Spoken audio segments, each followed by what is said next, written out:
편입 수험생 여러분, 안녕하세요. 네, 저는 독편사 편입논술학원에서 연고대반 논술 강의를 담당하고 있는 김현수 선생님입니다. 오늘은 특별하게 2021학년도 연세대학교 철학과 일반 편입 합격생이랑 같이 인터뷰를 준비했습니다. 사실 이제 연세대학교 철학과는 2017학년도에 제가 일반 편입으로 합격을 하고서 처음으로 이제 4년 만인가요? 5년 만인가요? 처음으로 네. 일반 편입 TO가 나서 배출된 합격생이 또 마침 제 수강생이어서 이 학생은 어떻게 연세대 철학과에 일반 편입으로 합격할 수 있었는지 간단한 인터뷰를 또 준비해봤습니다. 자, 그럼 먼저 수험생분들을 위해서 간단하게 자기소개 한번 해주실까요? 네, 안녕하세요. 저는 2021학년도 철학과 일반 편입 합격생이고요. 많은 분들이 궁금해하실 것 같아서 먼저 말씀드리면 서성한 철학과 동일계 출신이었습니다.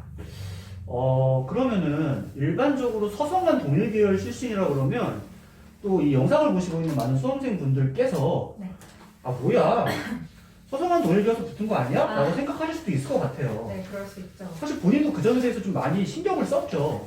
근데 실제로 입시를 겪어보니까 어떤가요? 저도 처음에 학원에 상담을 왔을 때 좀 유리한 측면이 있을 거라고 생각을 했습니다. 아무래도. 그쵸.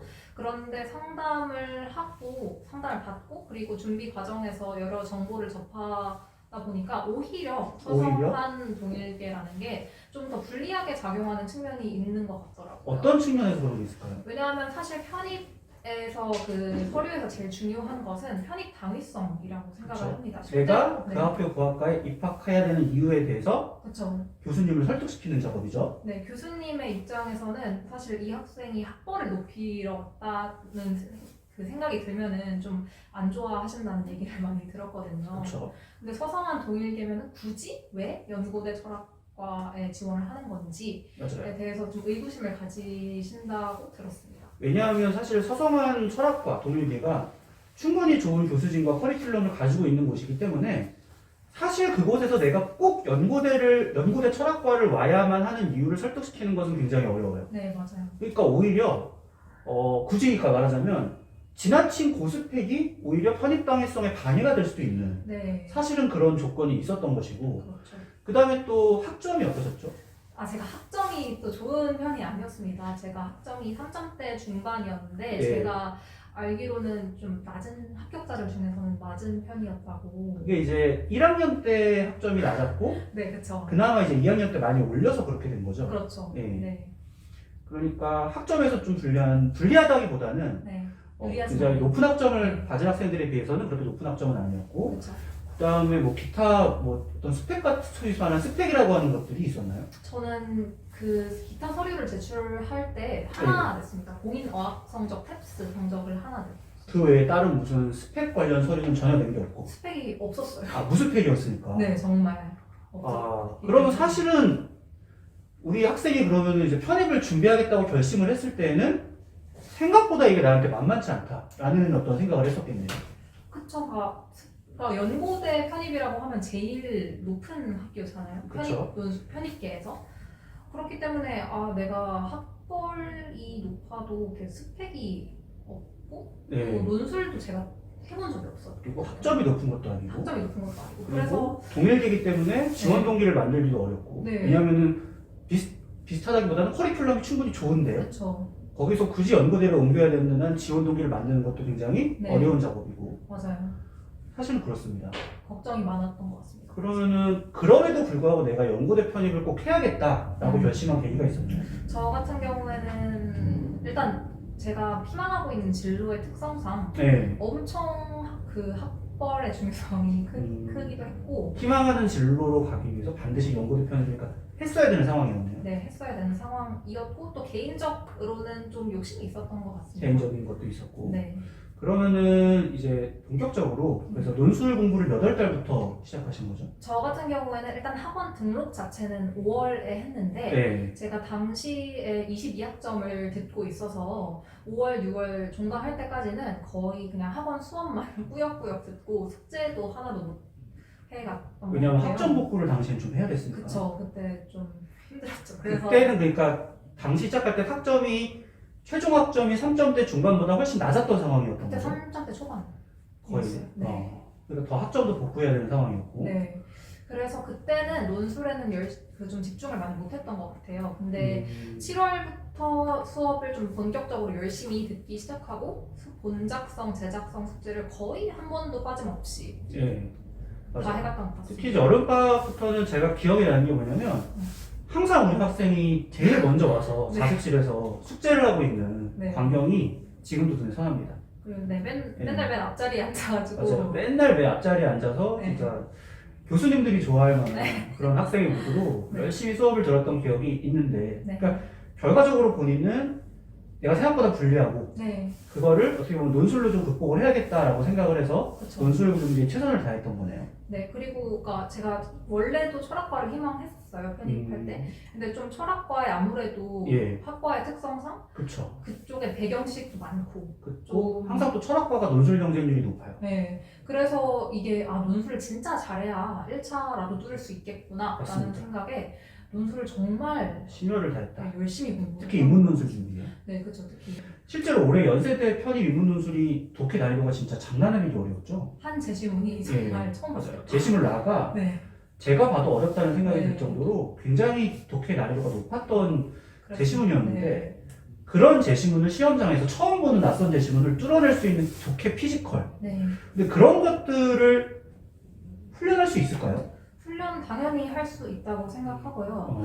저 같은 경우에는 논술을 올해 처음 시작했음에도, 그러니까 작년에 처음 예. 시작했음에도 불구하고 그 시험장에서 그 어려운 제시문을 독해할 수 있었던 이유는 일단 평소에 독해 연습을 정말 많이 하기도 했고 제가 많이 시켰죠, 사실은. 정말 많이 시켜주셨죠. 예, 정말 많이. 네. 배경 지식이 그 제시문에 대해서는 없었지만 그래도 맞아요. 다양한 인문학적 배경 지식을 제가 가지고 있었다고 생각을 하고, 그리고 정말 연습을 많이 하면 늡니다. 독해 정말 도움이 많이 됐던 게 그냥 그 눈으로 읽으면은 예, 살짝 잘 안 들어가요. 이 선생님이 어떤 생각을 가지고 이렇게 글을 쓰셨고 이 단어나 이 문장을 어떤 이유로 어떤 근거로 쓰셨는지 그런 걸 이제 필사를 하면은 살짝 그 이해가 되죠. 흐름, 예. 사고의 흐름이 좀 많이 이해가 되는 것 같았고 그게 되게 도움이 많이 됐습니다. 저는.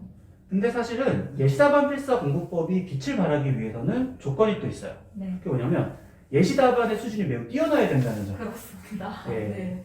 예시답안이 정말 뛰어나다고 생각했고 제가 논술에 대해서 잘 몰랐던 제가 보기에도 예. 알면 알수록 정말 대단하시다고 생각했습니다. 그 방법을 잘 체화했기에 네, 실제로 연세대학교 철학과가 이번에 4년 만에 일반 편입 TO가 났는데 몇 명 났죠? 한 명. 한 명 났어요. 네, 한 명. 사실 그래서 지원할 때도 굉장히 좀 고민을 했죠. TO가 나긴 났는데 그쵸. 한 명이 나가지고 그런데도 불구하고 네. 사실은 어떻게 보면 진짜 바늘구멍이었고 네. 실제로도 바늘구멍인데 52대 네, 1이었으니까요. 그러니까 연세대의 모든 학과를 통틀어서 가장 높은 네, 경쟁률을 맞아요. 가진 학과였는데 또 과감하게 지원을 할 수 있었던 어떤 결심의 계기가 있을까요? 일단 그때 지원을 할 때 몇 월이었죠? 그때가 이제 11월 말. 11월 말. 그쵸? 그때쯤 제가 보기에도 논술 실력이 이렇게 느는 건 아니에요. 맞아요. 한 이렇게 계단식으로 좀. 계단식으로 드는 게 논술 실력인데 네. 하나의 계단을 올라갔다.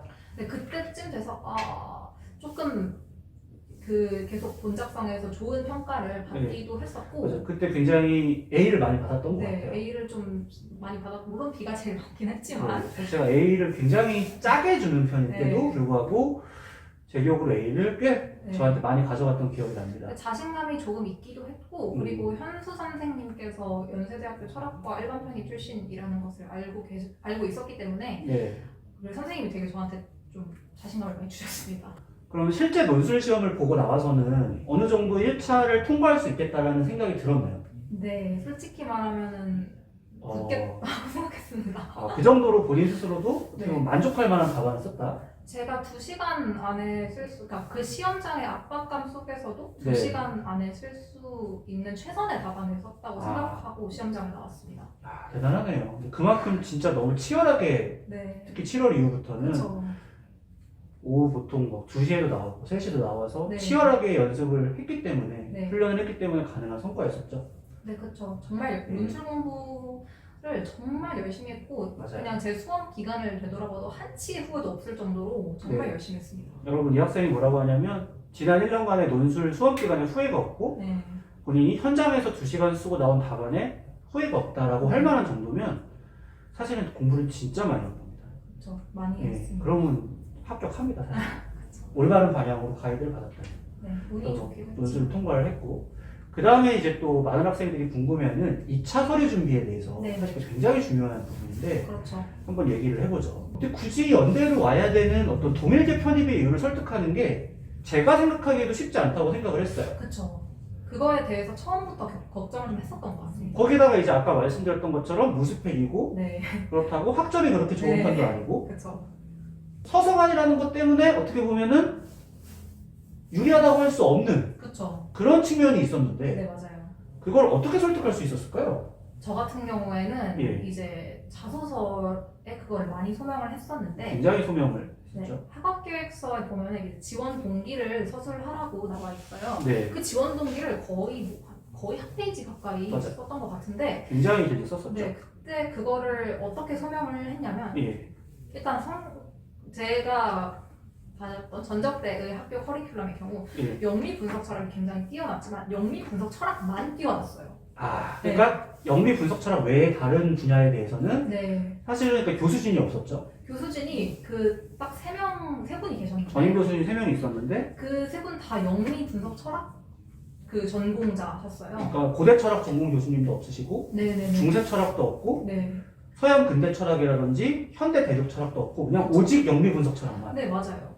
그래서 그 부분이 연세대학교 철학과 커리큘럼과 비교했을 때 비교했을 때 연세대학교 철학과 커리큘럼은 사실 굉장히 다양하더라고요. 맞아요. 그 부분이 좀 진정성 있게 통하지 않았나 생각합니다. 그러니까 나는 계속해서 앞으로도 철학을 공부할 것인데 네.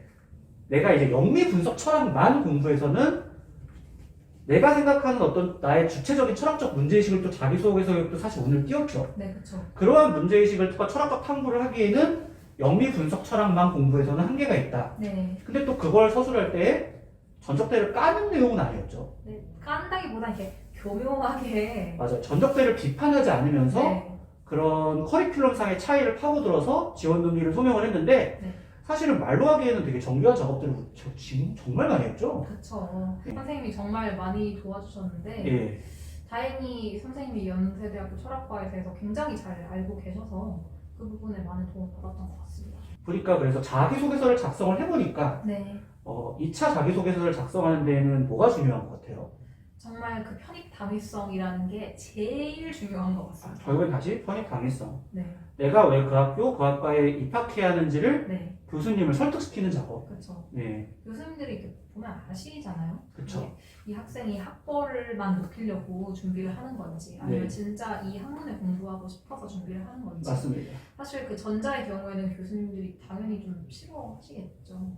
네, 근데 교수님들이 이제 좀 설득될 만큼 그 정도로 그 학과에 대해서 많이 공부를 하셔야 될 것 같고 특히 그 중에서도 연세대학교의 그 해당 학과가 어떻게 강세를 가지고 있는지 어떤 부분에서 강세를 가지고 있는지 그리고 만약에 동일계시라면 전적대와 연세대학교의 커리큘럼이 어떻게 다른지 네. 그런 부분을 아주 꼼꼼하게 공부를 하시고 자기소개서를 쓰셔야 될 것 같습니다. 근데 이게 제가 조금 더 오해의 여지가 있을 수 있어 구현하자면 예를 들어 전적대학교에 개설되지 않는 특정한 몇 과목이 연세대학교에 개설된다는 이유가 되지 않습니다. 그렇죠. 왜냐하면 그 몇 과목을 들으려고 학교를 옮긴다는 것은 사실은 굉장히 말이 안 되는 네. 일이고 오히려 억지스러운 논리가 될 수 있기 때문에 그렇죠. 굉장히 거시적이면서도 네. 정교하게 잡아야 돼요. 그러니까 이러한 동일계 편입의 편입 당위성을 어떻게 설정할지는 사실은 일반론적으로 말하기는 굉장히 어렵고 네. 정말 저 같은 경우에는 학생이랑 고민을 굉장히 많이 하죠. 그렇죠. 우리 어떻게 하는 게 좋을까? 그때 정말 예, 정말 치열한 고민과 과정을 거쳐서 네. 이렇게 할 수 있는 것이지 네. 일방적으로 이렇게 스토리를 만들면 된다라고 할 수가 없죠. 없죠. 사람마다 그리고 학생마다 전부 다른 거니까. 학생 개인의 스토리도 다르고 예, 그러니까 쉽게 말해서 100명의 학생이 있으면 100명의 스토리가 다 달라야 되는 것이기 때문에 그렇죠. 그리고 여기서 제가 드는 생각이 네. 사실 4년 만에 난 TO에서 한 명을 선발하고 그렇죠. 그것도 경쟁률이 가장 높다라고 하면 그렇죠. 사실 이 영상을 보는 수험생들도 그런 생각을 할 수가 있을 것 같아요. 야, 저거는 운의 영역이 아닐까? 너무 바늘구멍이다. 저런 것을 과연 내가 도전해서 될 수 있을까? 사실 그런 생각 본인도 들지 않았을까요? 운의 영역이 그냥 저 스스로 제가 입시를 했을 때에도 네, 제가 4년 전에 입시를 했을 당시에도 철학과가 경쟁률이 가장 높았어요. 그쵸, 맞아요. 그때도 전 똑같은 생각을 했습니다. 야, 그 한 명이 누가 붙을까? 제가 될 거라고 생각하지 못했죠, 사실은. 그쵸. 그 누가 생각을 하겠어요? 누가 그렇게 생각하겠어요? 근데 어떻게 보면 야, 그런 건 솔직히 운 좋아서 붙은 거 아니야. 내가 과연 될 수 있겠어라고 회의적으로 생각할 수도 있을 것 같아요. 네. 근데 본인은 여기에 대해서 어떤 생각을 했나요? 운이 예. 좋았던 게 맞습니다. 운이 음. 좋았던 게 맞고 그 4년 만에 제가 희망하던 과의 TO가 한 자리가 났던 것도 그렇고 그쵸. 제가 연대 철학을 준비하는데 연대 철학과 편입 출신 선생님을 만나게 된 것도 그렇고 저를 일부러 알고 찾아왔었나요? 아니 그건 전혀 아니에요. 네, 전혀 아닌데 운이 되게 그 부분에서 운이 좋기도 했고 예. 제가 또 면접을 그렇게 잘하는 편이 아니에요. 예. 근데 코로나라서 면접이 없기도 했어요. 맞아요. 다 그럼 없었죠. 그런 되게 신기하리만치 저한테 엄청 유리한 요소들이 갖춰졌다고 저는 생각을 합니다. 네. 근데 물론 운만으로는 당연히 되는 부분은 아닌 것 같아요. 제가 노력을 진짜 열심히 하기도 했고 예. 평소에 글을 쓰는 것도 좀 좋아하는 편이었고 저는 논술 공부가 재밌었어요. 맞아요. 네. 진짜 즐기는 것 같더라고요. 네. 저는 즐기면서 했기 때문에 운 위에 제 노력이 쌓여서 좋은 결과를 만들어낼 수 있었다고 생각합니다. 근데 물론 그래서 운이 좋지 않다면 당연히 떨어질 수 있죠. 그쵸. 당연히 떨어질 수 있는 건데 그럼에도 불구하고 그 준비하는 과정에서 열심히 한다면 본인이 네. 정말 최선을 다한다면 느끼는 바가 굉장히 많을 것이라고 생각합니다. 맞습니다. 네. 그 과정에서 아까 말한 논술 공부를 즐겼다고 했을 네. 텐데 그렇게 공부를 즐기면서 나한테 남은 그런 자양분들은 맞아요. 설령 내가 원하는 결과를 받지 못한다고 하더라도 영원히 갑니다. 네. 실제로 제가 배웠던 인문학적 지식들과 이렇게 글을 논리 정연하게 쓰는 방법, 그리고 논리적 사고, 그리고 그냥 좀 메타적으로 봤을 때는 내가 진짜 이만큼 노력했다. 내가 언젠가 인생에서 한 번이라도 최선을 다해서 노력했다. 그 경험이 제가 합격을 하지 않았더라도 정말 이렇게 좋은 경험으로 남았을 것 같다는 생각이 들더라고요. 후회 없는 도전이 네, 되는 거죠. 그렇죠. 후회 없는 거죠. 아마 여기까지 이 영상을 지금 시청해보고 계신 수험생들 분이라면 분명히 저는 그렇게 생각하실 거라고 생각해요. 왜냐면 이 학생은 단순히 운이 좋아서 연세대 철학과에 합격한 것도 아니고 단순히 서성한 동일계열 이하라서 합격한 것도 아니다. 정말 치열하게 노력하면서 그 노력 속에서 의미를 발견하고 과정을 즐겼기 때문에 가능한 결과였구나. 근데 물론 거기에다가 약간의 조력을 더한다면 그러한 길을 올바로 가이드할 수 있는 어떤 전문가를 만난 그렇죠. 사실 그거 중요하죠. 정말 중요합니다. 예. 네. 여기가 어디죠, 근데? 여기는 도편사편인 논술학원입니다. 아, 네, 그렇습니다. 네. 아무튼 그렇구나라는 거를 다시 한번 저도 느낄 수가 있었습니다. 네. 예, 그럼 끝으로 마지막으로 올해도 이제 연고대 편입을 준비한 많은 수험생분들이 있을 텐데 역시 그들도 치열한 경쟁을 이제 돌파를 해야 되겠죠. 그렇죠. 그 학생들에게 혹시 마지막으로 해주고 싶은 말이 있다면 해주셨으면 좋겠습니다. 정말 힘든 과정이 맞습니다. 정말 힘들고 그리고 바늘 구멍인 것도 맞고 운이 필요한 것도 맞는데 그럼에도 불구하고 정말 진짜 제대로 하실 거라면 한번 진짜 제대로 해보셨으면 좋겠습니다. 제대로 해야 된다. 네, 최선을 다해서 내가 진짜 어떻게 되든 끝까지 내가 할 수 있는 만큼 열심히 해보겠다. 그리고 현수쌤 수업 듣는 거 정말 추천드립니다. 알바 아니고요. 제가 뭐라고 할 말이 네, 없습니다. 알바 아니고 정말 저는 100% 진짜 120% 만족했기 때문에 네 그렇습니다. 네, 저는 뭐 더 이상 말하지 않겠습니다. 네. 그래서 이제까지 올해 연세대학교 편입에서 가장 높은 경쟁률을 돌파한 그리고 4년 만에 나온 TO 한 자리의 주인공이 된 2021학년도 연세대학교 철학과 일반 편입 합격생과 인터뷰를 진행해 보았는데요. 여기까지 잘 경청해 주셔서 너무 감사하고요. 이 인터뷰를 통해서 연고대 편입을 준비하고 기획하는 데 있어서 많은 도움이 되셨으면 좋겠습니다. 그럼 저희는 여기서 인사드리도록 하겠고요. 여기는 독편사 편입논술학원 동작점이었고 저는 독편사 편입논술학원에서 연고대반 논술 강의를 하고 있는 김현수 선생님이었습니다. 네. 여러분 시청해 주셔서 감사합니다. 안녕히 계세요. 안녕히 계세요.